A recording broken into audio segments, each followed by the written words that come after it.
वैसे वो यूज नहीं होगी, वो सिर्फ आपके बेसिक्स के लिए है, सो दैट। अब देखिए बेटा, अब आगे है हमारा यूनिट वेक्टर हो चुका था। एक बार रिवाइज करवाएं यार, कोई नीड नहीं है बेटा।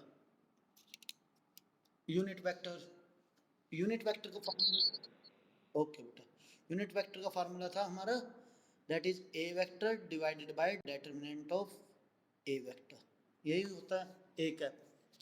अब देखिए बेटा, component of vector, last topic, इसके बाद हम सम्स पे आ जाएंगे बेटा। Component of A vector, of a vector.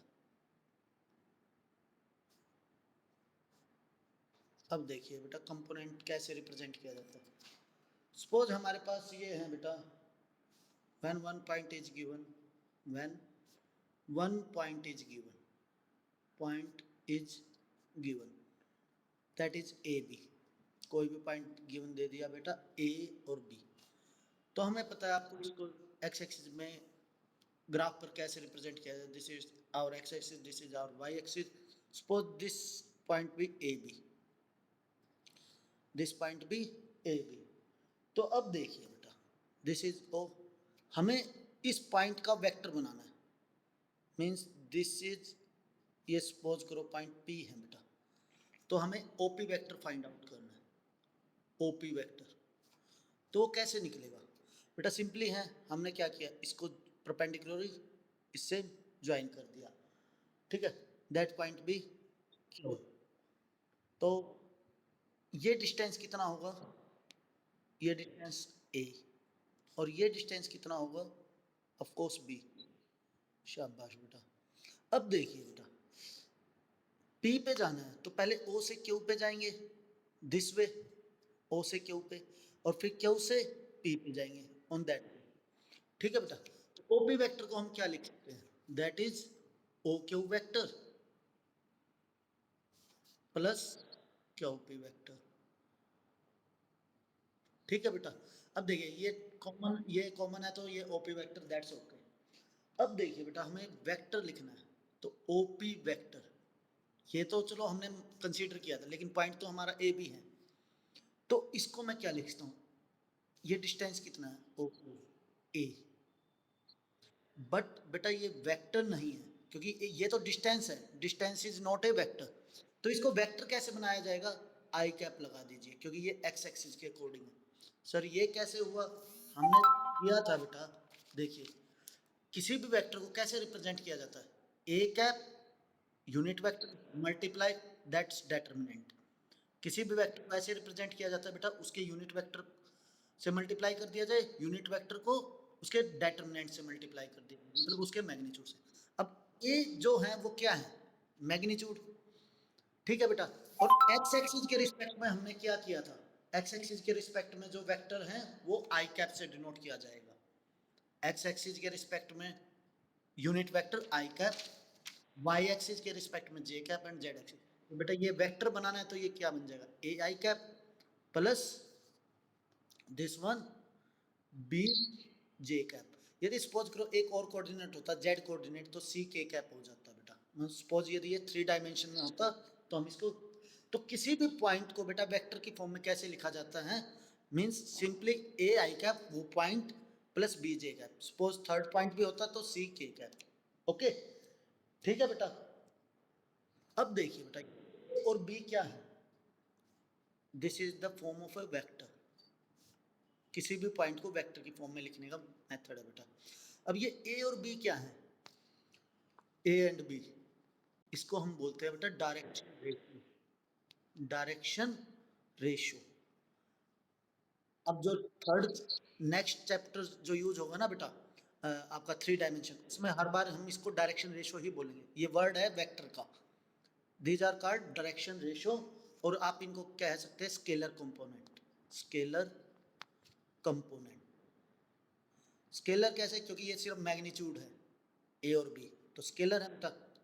ठीक है, क्योंकि यदि मैं ए प्लस बी लिखूंगा तो ये वेक्टर नहीं बन पाएगा, इसके साथ यदि यूनिट वेक्टर मल्टीप्लाई किया तो ही ये वेक्टर बन पाया। और बेटा ए आई कैप, जो ये पूरा कंपोनेंट है, ए आई कैप और बी जे कैप, इनको बोला जाता है वेक्टर कंपोनेंट। वेक्टर कंपोनेंट क्यों? क्योंकि बेटा कैप आते ही ये वेक्टर बन जाता है, कैप आ गया तो ये वेक्टर बन गया। ठीक है बेटा, simply A and B are direction ratio या फिर स्केलर कंपोनेंट, और A I cap and B J cap are vector component. ठीक है बेटा, अब देखिए बेटा, ओपी डिस्टेंस निकालना है। OP magnitude means determinant of OP vector. अब मैग्नीट्यूड कैसे निकलेगा बेटा? आपको पता है डिस्टेंस फॉर्मूला क्या होता है? कोऑर्डिनेट ज्योमेट्री में किया था x1 y1 distance formula, x1 y1 और ये x2 y2। तो आपको याद होगा that is under root of x2 minus x1 का whole square plus y2 minus y1 का स्क्वायर। यही होता था बेटा ये भी। तो यहाँ पे दूसरा पॉइंट क्या है बेटा? ओरिजिन है, दैट इज 0 0। तो ये क्या बन जाएगा बेटा? That is under root of a minus zero का square that is a square plus b minus zero का square that is b square, इसका डेटर्मिनेंट।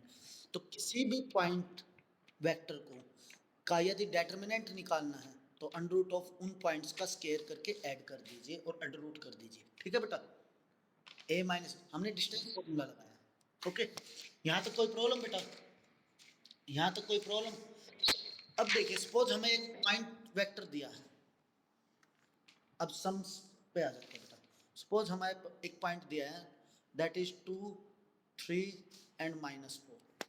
हमें एक पॉइंट गिवन है बेटा। यदि हमने उस पॉइंट्स को वेक्टर की फॉर्म में रिप्रेजेंट करना है कि भाई वो कहता है कि show this in the form of vector, तो ये क्या बन जाएगा? इसको हम लिख देंगे OP vector is equal to 2i cap plus 3j cap minus 4k cap. यहाँ तो कोई प्रॉब्लम बेटा? जैसे ये रिप्रेजेंट किया था, ये सिंपली किसी भी पॉइंट को वेक्टर की फॉर्म में ऐसे रिप्रेजेंट किया जाता है। ठीक है बेटा, वेक्टर फॉर्म हो जाएगी। तो यदि वो पूछता है इसके स्केलर कंपोनेंट या डायरेक्शन रेशो क्या है, स्केलर कंपोनेंट या डायरेक्शन रेशो, बिल्कुल दैट इज 2 3 एंड माइनस। और वेक्टर कंपोनेंट दैट इज आप कहेंगे sir 2i cap comma not plus 3j cap comma 4k cap. Okay बेटा, यहाँ तक कोई प्रॉब्लम? बिल्कुल बेटा। अब देखिए, यदि हमें दो पॉइंट गिवन है that is 2 points are given such that x1 y1 z1 and x2 y2 and z2, और हमें निकालना है बेटा ए बी वेक्टर। अब ए बी डायरेक्शन देखिए बेटा, यदि ए बी बोला जाता है A B vector that is this is the initial point and that's B the terminal point, या फिर इसको बोल दिया जाए टेल और ये हेड बेटा, क्योंकि जिसके अकॉर्डिंग लिखा जाएगा उसी के अकॉर्डिंग। तो ए बी वेक्टर क्या होगा? आप कहोगे sir x2 minus x1 I cap plus y2 minus y1 J cap plus z2 minus z1 K cap. Okay, यदि दो पॉइंट गिवन है, देखो बेटा यदि एक पॉइंट गिवन है तो वेक्टर ये होगा, और यदि दो पॉइंट गिवन है तो ये देखा जाएगा बेटा कैसे पूछ रखा है। ए बी वेक्टर पूछ रखा है तो x2 माइनस x1, यदि बी ए वेक्टर पूछ रखा है तो क्या बन जाएगा? ये x1 minus x2 I cap plus y1 minus y2 J cap plus z1 minus z2 K cap. Okay बेटा, ठीक है। मींस जो भी हेड होगा, ये हेड ये टेल, हेड में से टेल के पॉइंट माइनस कर दो, x2 minus x1 y2 minus y1 z2 minus z1। यदि सपोज करो बेटा, हम एक एग्जांपल लेते हैं that is we have an example suppose 2 3 4 1 5 6। तो वो कहता है कि ए बी वेक्टर निकालिए बेटा, ए बी वेक्टर। तो आप क्या लिखेंगे? लिखेंगे आप 1 minus 2 that is minus 1 I cap, 5 minus 3 that is 2 J cap plus 4 that is 2 K cap. अब यदि इसके हम डायरेक्शन रेशो पूछ लें तो डायरेक्शन रेशो, तो आप कहेंगे सर -1 2 एंड 2। और इसके वेक्टर कंपोनेंट क्या होंगे बेटा? स्केलर कंपोनेंट भी यही है, ठीक है।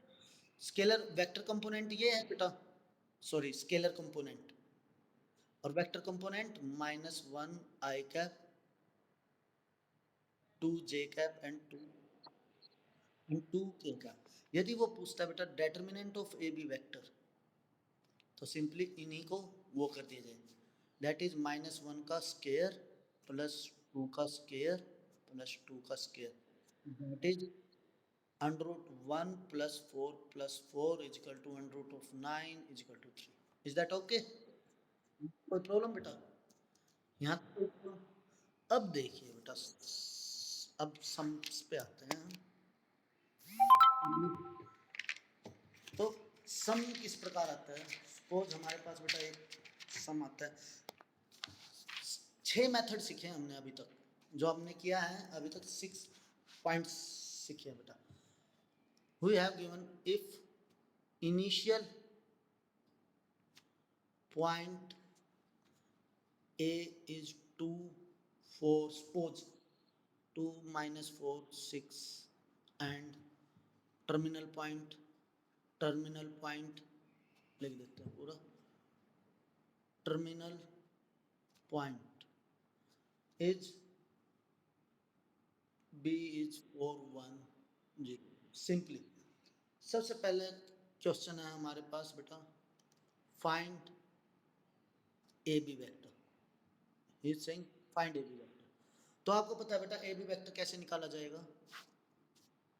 ये हमारा ए पॉइंट है, initial point, that is 2 -4 6 and that is 4 1 and 0 बेटा। ये आपकी वेक्टर की फर्स्ट और सेकंड दोनों एक्सरसाइज कंप्लीट हो रही हैं बेटा, वेक्टर चैप्टर की फर्स्ट और सेकंड एक्सरसाइज। इस क्वेश्चन में आपकी सेकंड एक्सरसाइज पूरी कंप्लीट हो जाएगी बेटा। तो ए बी वेक्टर क्या होगा बेटा? आप कहेंगे सर बिल्कुल 4 - 2 आई कैप प्लस, बिल्कुल आप पूरा फॉर्मूला लिखेंगे, 1 -4 that is 1 + 4 J cap plus 0 - 6 K cap. तो बेटा ये बन जाएगा हमारा 2 आई कैप। ये पूरा जो कल से आज तक किया वो पूरा रिवाइज कर रहे हैं बेटा, -6 के कैप। ठीक है बेटा, यहाँ तक कोई प्रॉब्लम? ए बी वेक्टर पता लग गया।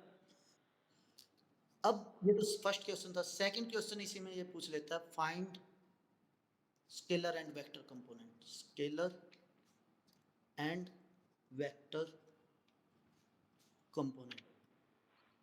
तो आप कहेंगे सर स्केलर कंपोनेंट, बिल्कुल 2 5 - 6 and vector component is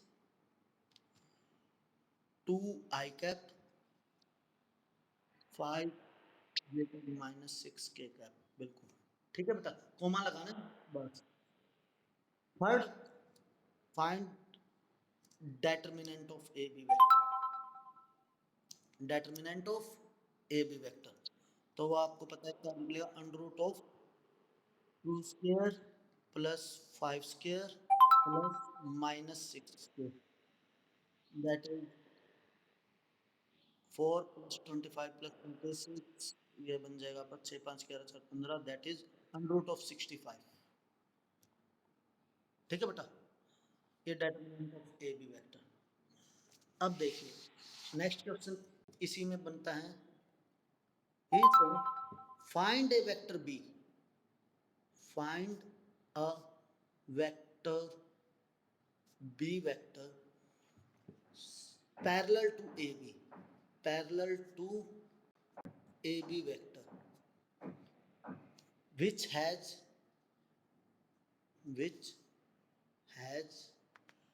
triple magnitude, triple magnitude, which has triple magnitude. अब देखिए बेटा, हमें पता है दो वेक्टर पैरेलल कब होते हैं, ए वेक्टर पैरेलल कब होगा बी के, जब A vector is equal to lambda B vector in same direction. यही कंडीशन थी बेटा पैरेलल की या कोइनिशियल वेक्टर्स की, यही कंडीशन थी। उसने कहा ट्रिपल मैग्नीट्यूड। अब हमारे पास ए बी वेक्टर क्या है बेटा, A B vector is equal to क्या था बेटा हमारा, we have 2 I cap plus 5 J cap minus 6 K cap, 2 I cap plus 5 J cap minus 6 K cap. हमें बेटा बी वेक्टर निकालना है such that this is 3 of triple of magnitude 3 of A B vector. तो बेटा ये क्या बन जाएगा, आप कह देंगे सर 6 आई कैप प्लस 15 जे कैप माइनस 18 के कैप। इज दैट ओके बेटा, यहाँ तक कोई प्रॉब्लम? ठीक है। अब लास्ट क्वेश्चन क्या बनता है, अब लास्ट क्वेश्चन क्या बनता है बेटा इसमें, हमारा लास्ट क्वेश्चन बनता है, नहीं इसके बाद एक और बनेगा, फाइंड ए यूनिट वेक्टर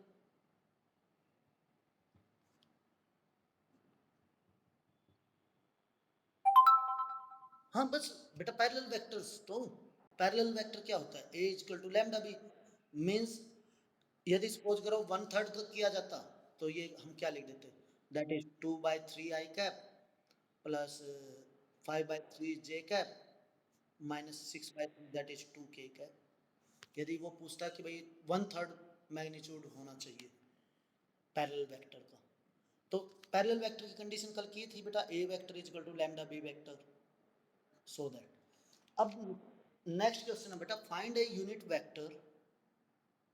अब की बार देखिए बेटा, find a unit vector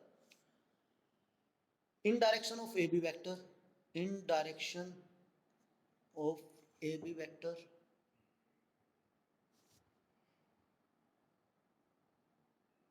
having magnitude 5 unit, means या फिर पहले तो बेटा find a unit vector in direction of AB vector, पहले तो यूनिट वेक्टर निकालिए बेटा। यूनिट वेक्टर का फॉर्मूला क्या होता है, यदि सपोज करो मैं AB वेक्टर को बेटा एक वेक्टर से डिनोट कर दूं, कर सकता हूं क्या, कर सकते हैं ना बेटा, इस वेक्टर को स्मॉल लेटर से, तो मुझे क्या निकालना है, ए कैप, तो ए कैप कैसे निकलेगा, A vector divided by determinant of A vector, that is ये बन जाएगा हमारा क्या वेक्टर था बेटा, 2 I cap plus 5 J cap minus 6 K cap. Total के डिवाइड में हम अलग अलग लिखते हैं बेटा, अंडर रूट ऑफ 65 जो डेटर्मिनेंट आया था बेटा हमारा, determinant of A B vector under root of 65, under root of 65 and under root of 65। वैसे तो सब के नीचे भी एक लिखा जा सकता है, लेकिन जनरली वेक्टर्स में हम इनको अलग अलग लिख देते हैं बेटा। ठीक है। लास्ट क्वेश्चन जो बनता है हमारा वो ये बनता है, find A vector, find a vector in direction of AB vector which has magnitude 5 unit, magnitude 5 unit, 5 unit का है। तो सिंपली बेटा जो ए कैप है बेटा, ए कैप वेक्टर का मैग्नीट्यूड कितना है, 1। ए कैप वेक्टर क्योंकि यूनिट वेक्टर है, ये यूनिट वेक्टर का मैग्नीट्यूड कितना होगा, यदि हम इसको निकालेंगे ना बेटा 1 ही आएगा, निकाल के दिखाएं, magnitude of A cap vector under root of that is 2/√65 का square 4/65 plus 25/65 plus 36/65 that is 65/65 और ये बनाया। अब उसने कहा find A vector in the direction of A B vector which has magnitude 5 unit, 5 unit, तो इसको 5 से मल्टीप्लाई कर दीजिए। 10 यूनिट बोला जाए तो 10 से मल्टीप्लाई, 3 यूनिट बोला जाए 3 से मल्टीप्लाई, -3 यूनिट बोला जाए -3 से मल्टीप्लाई कर दो, किसको, इस यूनिट वेक्टर को बेटा।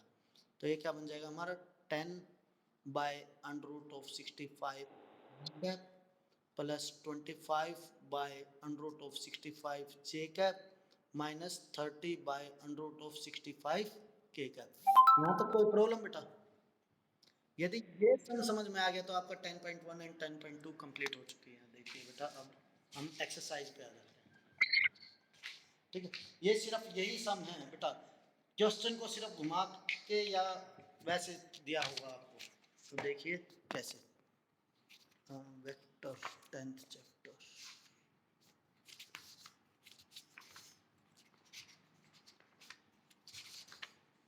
फर्स्ट तो बेटा ऐसे ही दिया गया है कि भाई टाइप ऑफ वेक्टर आपको बता दिया था, that is zero vector, unit vector, only यह आपको बता दिए गए थे बेटा।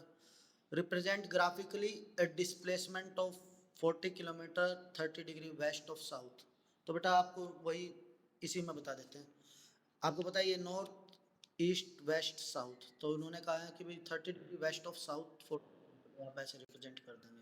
ये कौन सी यूनिट क्वांटिटी हो जाएगी बेटा, ये स्केल सॉरी वेक्टर, क्योंकि डायरेक्शन गिवन है बेटा वेस्ट ऑफ साउथ, ठीक है बेटा। तो ये vector quantity. Classify the following measure as scalar और वेक्टर। आपको ये बताना है ये स्केलर यूनिट है या वेक्टर। बेटा 5 सेकंड, कोई डायरेक्शन पता लग रही है 5 सेकंड से, कोई डायरेक्शन नहीं पता, तो ये कौन सी यूनिट हो जाएगी बेटा, स्केलर। 1000 सेंटीमीटर क्यूब वॉल्यूम की यूनिट है बेटा। वॉल्यूम क्या होता है, इससे डायरेक्शन तो पता नहीं लग रही है आपको, तो ये क्या बन जाएगा, स्केलर, ठीक है बेटा। 10 न्यूटन, न्यूटन किसकी यूनिट होती है, न्यूटन किसकी यूनिट होती है बेटा, फोर्स की, फोर्स। और फोर्स हमेशा वेक्टर होता है, क्योंकि फोर्स किसी एक पर्टिकुलर डायरेक्शन में लगाया जाता है बेटा, ठीक है।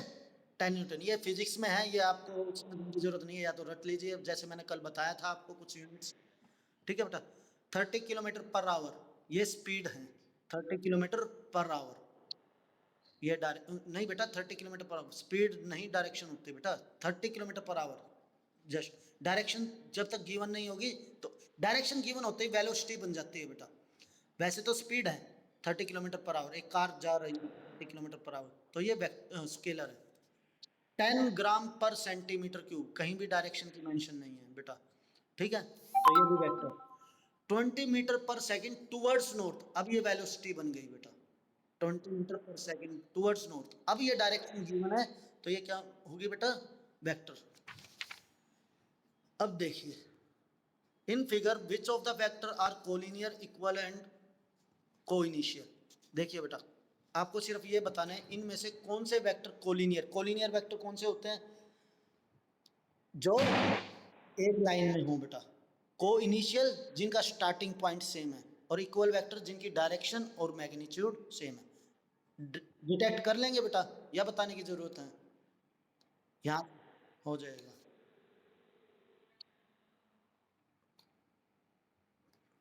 कोलिनियर एक लाइन पर हैं बेटा, ए और आपका ये सी कैप, सी वेक्टर, बस ये दोनों होंगे बेटा, ठीक है। ये नहीं क्योंकि ये ऑपोजिट डायरेक्शन में चला गया, ठीक है।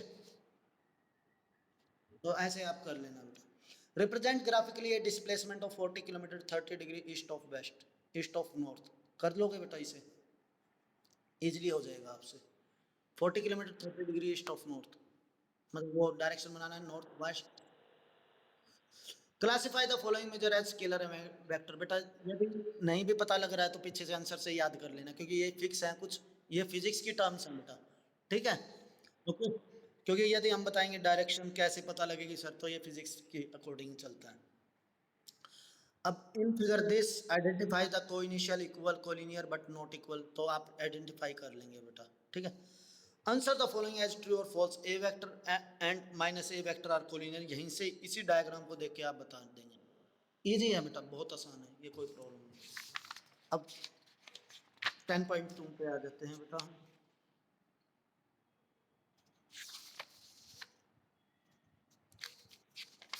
कितने एग्जाम्पल हुए थे इससे हमारे,